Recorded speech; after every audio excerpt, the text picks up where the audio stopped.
I'm Brian Hyde, and I'm telling it like it is.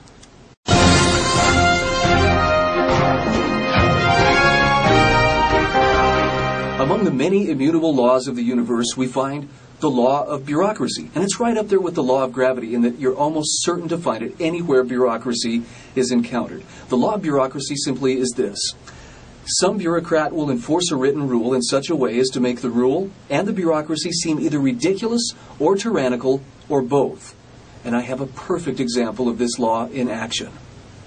My friends Laura and Monty Bledsoe live in Overton, Nevada. It's about 50 miles north of Las Vegas.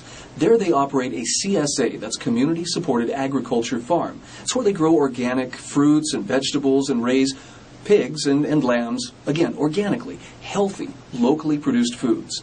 Recently, they held a farm-to-fork event with paying guests who came for an opportunity to dine on some of the foods produced right there on that farm. In fact, many of these guests had purchased shares in their CSA and had the opportunity to see their money at work, and a professional chef was hired. They had a professional kitchen trailer hired. They also had a call from the health department telling them that because this was a public event, they had to have a certain type of permit or face an enormous fine. So they got the permit. But the permit, actually they paid for the permit. The permit was supposed to be delivered by the health inspector, who showed up as their guests were arriving for this farm-to-fork dinner. The permit was not issued, and here's why. This inspector, full of petty authority and on the phone with her supervisor, said, "Nothing takes place until you have my permission." And when they asked, "Well, why is it like this?" she said, "Because I said so." So she looked at the foods and she gave 4 specific reasons why none of the food was fit for human consumption. Number 1, some of the food in packages didn't have labels. Under code, you have 3 days from the time that food is prepared before it needs to be labeled if it's going to be sold for consumption.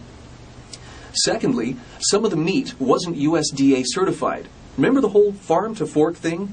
These were locally raised animals.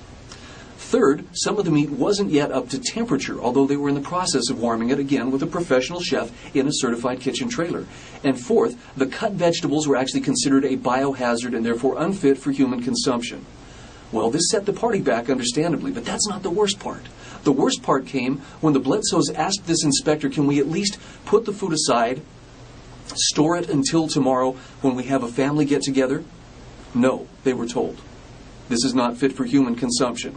Okay, next option, can we at least feed it to our pastured pigs so this doesn't go to waste? We're talking hundreds of pounds of food.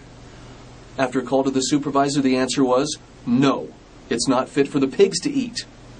The only thing that food was fit for was to be dumped into garbage cans and bleach poured on it to render it not only unfit for any consumption whatsoever, they couldn't even put it into the compost pile.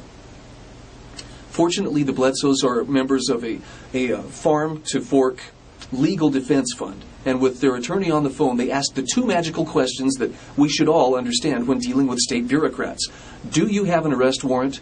Do you have a search warrant? The answer was no on both counts, and the inspector was escorted from the property.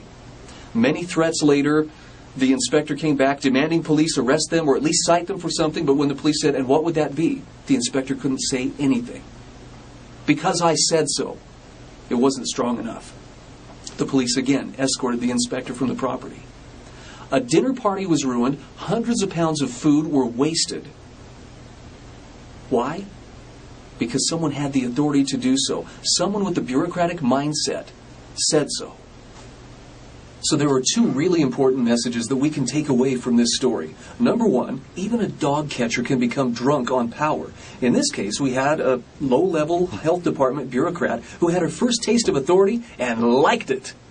Secondly, tyranny is far more possible when bureaucrats are allowed to operate under the rule of because I said so. Is that any way to live? Shouldn't we be free to make our own choices regarding how we produce our food, regarding our own health, or for that matter, how we voluntarily transact with others in regards to the food that we produce? I'm Brian Hyde, and I'm just telling it like it is.